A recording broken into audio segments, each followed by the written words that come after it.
कक्षा छठी के सभी बच्चों का क्वांटम पब्लिक स्कूल की ऑनलाइन कक्षा में स्वागत है।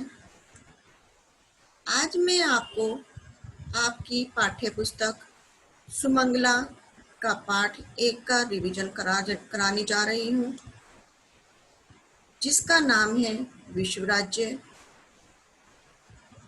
जो कि मैथिली शरण गुप्त जी द्वारा एक रचित कविता है। सबसे पहले मैं आपको मैथिली शरण गुप्त जी के जीवन से परिचित कराना चाहूंगी। राष्ट्रकवि मैथिली शरण गुप्त जी का जन्म चिरगांव में जिला झांसी में सन 1886 ईस्वी में हुआ था। उन्हें संस्कृत, मराठी, बंगला तथा हिंदी आदि भाषाओं का ज्ञान प्राप्त था। गांधी जी से ये प्रभावित होकर स्वाधीनता आंदोलन में कूद गए थे। स्वाधीनता आंदोलन में भाग लेते हुए इन्होंने अनेक बार जेल की यात्राएं भी की हैं। इनकी प्रमुख रचनाओं में भारत भारती, जयद्रथ वध, साकेत, यशोदा, कुणाल, नहुष, विष्णुप्रिया आदि रचनाएं हैं। इनकी भारत भारती रचना ने भारत के स्वाधीनता आंदोलन को विशेष रूप से बल प्रदान किया।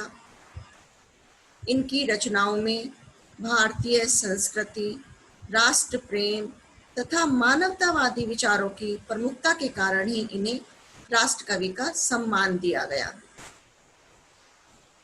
अब मैं इनके द्वारा रचित कविता का आपको अर्थ समझाऊंगी, जिसे आपको ध्यान से समझना है।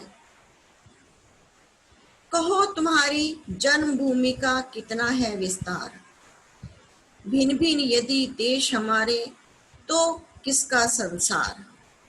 इन पंक्तियों में विस्तार का अर्थ है फैला हुआ। प्रस्तुत पंक्तियों में कवि मैथिली शरण गुप्त जी मानवता का संदेश देते हुए संसार के समस्त प्राणियों से प्रश्न कर रहे हैं कि तुम्हारी जन्मभूमि का विस्तार कितना है, अर्थात तुम्हारी जन्मभूमि कहाँ तक फैली हुई है। यदि हम सभी देश के अलग अलग हैं तो यह संसार फिर किसका है।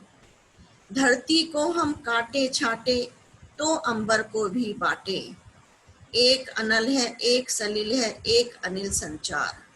कहो तुम्हारी जन्मभूमि का कितना है विस्तार।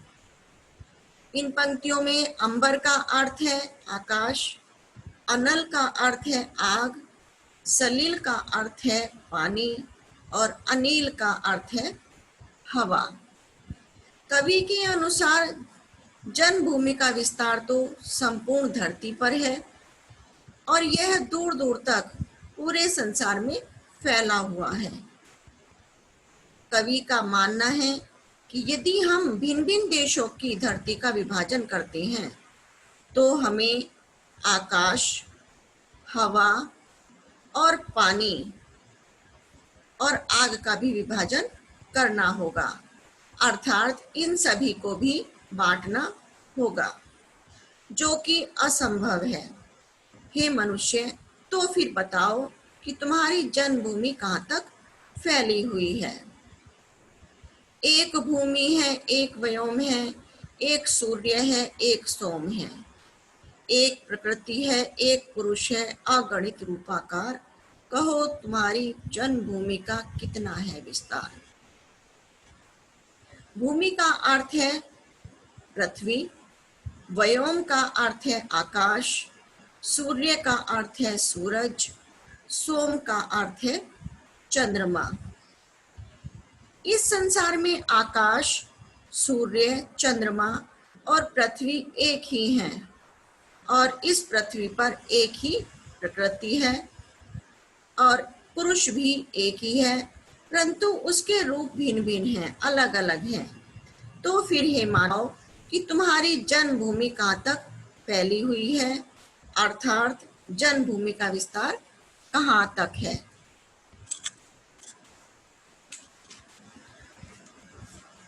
ठोर ठोर का गुण अपना है, ऋतुओं का कपना तपना है। समशीतोष्ण एक रस हमको होना है अविकार, कहो तुम्हारी जन्मभूमि का कितना है विस्तार। इन पंक्तियों में ठोर ठोर का अर्थ है स्थान स्थान, जगह जगह। समशीतोष्ण का अर्थ है जहाँ पर गर्मी और सर्दी एक समान आती जाती हो। अविकार का अर्थ है विकार रहित। मैथिली शरण गुप्त जी मनुष्य को समझाते हुए कहते हैं कि सभी स्थान अपने गुणों एवं वस्तुओं के कारण ही प्रसिद्ध है। सभी ऋतुएं अपने अपने समय पर आती हैं। शरद ऋतु समय पर आकर हमें सर्दी का एहसास दिलाती है और ग्रीष्म ऋतु गर्मी का एहसास दिलाती है। हे मानव, हमें प्रत्येक परिस्थितियों में सर्दी और गर्मी दोनों को ही सहन करके सभी विकारों से रहित होना है, अर्थात अपने अंदर के सभी दोषों को दूर करना है और प्रत्येक परिस्थितियों में समान रहना है। अलग अलग है सभी अधूरे, सब मिलकर ही तो हम हैं पूरे। एक दूसरे का पूरक है एक मनुष्य परिवार, कहो तुम्हारी जन्मभूमि का कितना है विस्तार। अब मैथिली शरण गुप्त जी विश्व बंधुत्व की भावना को जागृत करते हुए जगाते हुए कहते हैं कि हम सबको मिलजुल कर ही रहना होगा। यदि हम सब मिलकर नहीं रहेंगे तो हमारा कोई भी कार्य अच्छी प्रकार से सिद्ध नहीं हो सकेगा, क्योंकि हम सभी एक दूसरे के ऊपर ही निर्भर हैं। परित्राण का एक मंत्र है, विश्व राज्य जो लोकतंत्र है। सब वर्णों का सब धर्मों का एक अधिकार, कहो तुम्हारी जन्मभूमि का कितना है विस्तार। मैथिली शरण गुप्त जी मनुष्यों को समझाते हुए कहते हैं कि आपसी कटुता से बचने का एक ही मार्ग है, एक ही रास्ता है, वह है विश्व राज्य, जिसका स्वरूप लोकतंत्र है, अर्थात जनता का शासन है, जहां पर सभी जाति धर्म के लोगों को समान अधिकार है। तो हे मनुष्य, बताओ कि तुम्हारी जन्म देने वाली भूमि कहाँ तक फैली हुई है।